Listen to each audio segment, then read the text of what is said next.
विष्णुपुरम नामक एक सुंदर गांव में शरत और श्रीधर नामक दो दोस्त अगल बगल घरों में रहते थे। शरत एक अच्छा आदमी था और दूसरों की सहायता करता था। श्रीधर बहुत लालची था। वो दोनों रिक्शा चलाते हुए खुशी से जी रहे थे। एक दिन सुबह वो दोनों रिक्शा स्टैंड में रिक्शा को रख के ग्राहक के लिए इंतजार कर रहे थे। तब एक आदमी शरत के पास जाता है। सुनिए, बस स्टैंड को आओगे? ये क्या? वो आदमी रिक्शा के लिए मेरे पास नहीं आया, बल्कि मेरे दोस्त के पास गया। कुछ भी करके मुझे ही उस आदमी को बस स्टैंड तक लेके जाना होगा। अरे आइए ना, बस स्टैंड तक मैं आपको लेके जाऊंगा भाई साहब, मेरी रिक्शा चढ़िए। श्रीधर के ऐसे कहने पर वो आदमी उसका ही रिक्शा चढ़ता है। उसके बाद श्रीधर उस आदमी को लेकर बस स्टैंड की ओर बढ़ने लगता है। अरे मेरा ही तो दोस्त है, मेरे बजाय उसके रिक्शा में वो आदमी चला गया, इसमें क्या बात है? ऐसे उसका दोस्त सोचते रहता है। और ठीक तभी 3 आदमी उसके रिक्शा के पास आते हैं। सुनिए, बस स्टैंड को आएंगे आप? जी साहब, आइए रिक्शा में बैठिए।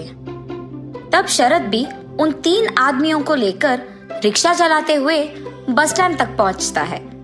रिक्शा चलाते हुए शरत सोचता है, मेरे दोस्त के उस आदमी को ले जाने के कारण ही मुझे अब 3 ग्राहक मिले। ऐसे सोचते हुए वो उन तीनों को बस स्टैंड में छोड़ देता है। जब वो 3 आदमी बस स्टैंड में उतरकर शरत को पैसे दे रहे थे तो शरत का दोस्त श्रीधर उसे देखता है।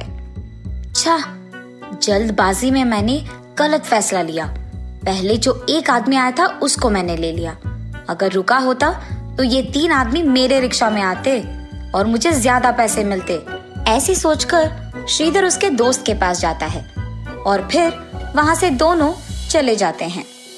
ऐसे बहुत साल बीत जाते हैं। एक दिन वो दोनों रिक्शा स्टैंड में ग्राहक के लिए इंतजार कर रहे थे। तब, अरे शरत, एक समय में हम अगर रिक्शा स्टैंड में इंतजार करते थे तो बहुत सारे ग्राहक आते थे, पर आज के समय में कोई नहीं आ रहा है, क्योंकि सबके पास अभी ऑटो है, कार है और उन्हीं में जाना पसंद करते हैं। इसीलिए हम चाहे जितना इंतजार करें, लोग तो नहीं आएंगे। अरे हाँ श्रीधर, लेकिन अब हमें अगर ऑटो खरीदना भी है, उतने सारे पैसे तो हमारे पास नहीं है ना। वैसे भी रिक्शा में बैठने के लिए कोई नहीं आ रहा है। इससे बेहतर तो यही है कि हम ये काम छोड़कर शहर चले जाते हैं और वही कोई काम करते हुए खुशी से जी सकते हैं। श्रीधर, चाहे जो भी हो जाए, मैं अपना गांव छोड़कर कहीं नहीं आऊंगा। मुश्किलें तो हर जगह होंगी ना। इसका मतलब ये थोड़ी है कि हम गांव छोड़कर कहीं और चले जाए। और इस बात की क्या यकीन है कि कल हम शहर में जाएंगे तो वहां मुश्किलें नहीं आएंगे? तो मुझे यही रहना है और इन मुश्किलों का सामना यही करना है। अरे शरत, यहाँ पर हमें कोई और काम नहीं मिलेगा। ठीक है, तुम यही रहो, मैं जा रहा हूँ। ऐसे कहकर वो उसकी बीवी बच्चों के साथ सच में शहर चले जाता है। वहां जाकर वो कार चलाते रहता है। मेरे साथ अगर मेरा दोस्त भी होता तो हम दोनों मिलकर कोई ना कोई काम ढूंढ लेते। अब मुझे अकेले ही कुछ करना पड़ेगा। ऐसे वो बहुत दिन दुखी रहता है। एक दिन शरत रिक्शा स्टैंड के पास रिक्शा में बैठे रहता है। तब एक आदमी का आवाज सुनाई देता है, प्याज, प्याज, ताजे प्याज। ऐसे जोर से एक आदमी चिल्ला रहा था। उसे देख शरत को एक विचार आता है। अरे हाँ, मेरे पास ऑटो खरीदने के लिए तो पैसे नहीं है, लेकिन खुद से मैं एक प्याज का वाहन तो बना सकता हूँ और गांव में उसी वाहन को चलाते रह सकता हूँ। और इतना ही नहीं, उस वाहन को बनाने के लिए पैसे ज्यादा खर्च भी नहीं होंगे और मुझे बस ये ध्यान में रखना होगा कि उस वाहन में ज्यादा लोग बैठ पाए। और तब नए दिखने वाले वाहन को देख गांव वाले सारे मेरे वाहन में आएंगे और मैं ऐसे पैसे भी कमा सकूंगा। उस आदमी का प्याज प्याज करके चिल्लाने के कारण ही मुझे ये विचार आया है। ये सोचकर शरत तुरंत उस काम में लग जाता है। उसके पास मौजूद सारी चीजों से प्याज के आकार में दिखने वाले एक बड़े वाहन को बनाता है, जिसमें बहुत सारे लोग बैठ सकते हैं, और उसे चलाते हुए गांव में जाता है। Bus stand, railway station, Ramalaya नगर, आइए बाबू आइए, जल्दी आइए, ऑटो से भी कम दाम में मैं लेके जाऊंगा, आइए बाबू आइए। ऐसे उसके जोर से चिल्लाने पर कम दाम में और इतने बड़े आकार में एक प्याज के वाहन को देख सभी चौंक जाते हैं और तुरंत उसके गाड़ी में बैठ जाते हैं। ऐसे ही कम दिन में शरद का प्याज की तरह दिखने वाले वाहन में बहुत सारे लोग बैठते हैं और वो बहुत प्रसिद्ध हो जाता है, इतना कि कुछ ही दिनों में वो और थोड़े प्याज के वाहन बनाकर उनमें दूसरों को चलाने के लिए नौकरी भी देता है। ऐसे वो वाहन चलाते हुए बहुत खुश रहता है। तब एक दिन श्रीधर उसके पत्नी के साथ शहर से गांव आता है। गांव आते ही उसके दोस्त शरद के बारे में सबके मुंह से प्रशंसा सुनकर वो चौंक जाता है। यहाँ मैं हूँ जो शहर जाकर कार चलाते हुए आए हुए पैसे कम पड़ जाने के कारण कर्ज लेकर दुख में जी रहा हूँ, और मेरा दोस्त यहाँ इसी गांव में इतना प्रसिद्ध गाड़ी चलाते हुए इतनी प्रशंसा पाते हुए खुश है। अगर मैं भी इसके साथ यही रहता तो शायद मैं भी वो प्रसिद्ध गाड़ी चलाता और खुश रहता। अरे हाँ, मेरे दोस्त को वैसे भी मुझ पे बहुत भरोसा है, तो मैं एक काम करूंगा, उसे मैं अपने साथ शहर ले जाऊंगा, फिर उसके सारे वाहन को मैं ले लूंगा और उसे वहां छोड़कर मैं दूर भाग जाऊंगा। तब उन सारे वाहन को बेचकर आए हुए पैसों से मैं अपना कर्ज चुका पाऊंगा और खुश रह पाऊंगा।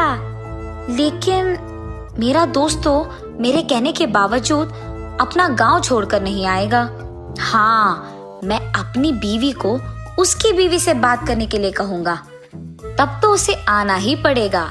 ये सोचकर श्रीधर उसके बीवी के पास जाता है। नर्मदा, तुम मेरे दोस्त की पत्नी के पास जाकर उससे बात करो और उसे मनाओ कि हमें शहर जाना होगा, और ऐसे वो जो कुछ भी सोचता है उसकी बीवी को बताता है। ठीक है जी, मैं वही करूंगी। ये कह के नर्मदा शरद की बीवी के पास जाती है। अरे भाभी, आप भी मेरे साथ शहर आ जाइएगा। वहाँ अगर आप ये प्याज की वाहन चलाएंगे ना तो बहुत सारा पैसा मिलेगा। हाँ, और उतना ही नहीं, यहाँ से वहाँ रहने में भी दुगना अच्छा होगा। हाँ, मेरे पति भी वहाँ कार चलाते हुए बहुत सारे पैसे कमा रहे हैं। आपके पास तो पहले से ही बहुत वाहन है, वहाँ आएंगे तो और भी पैसे कमा पाएंगे। जी भाभी, ये तो अच्छा विचार है, जरूर हम सब आपके साथ शहर आएंगे।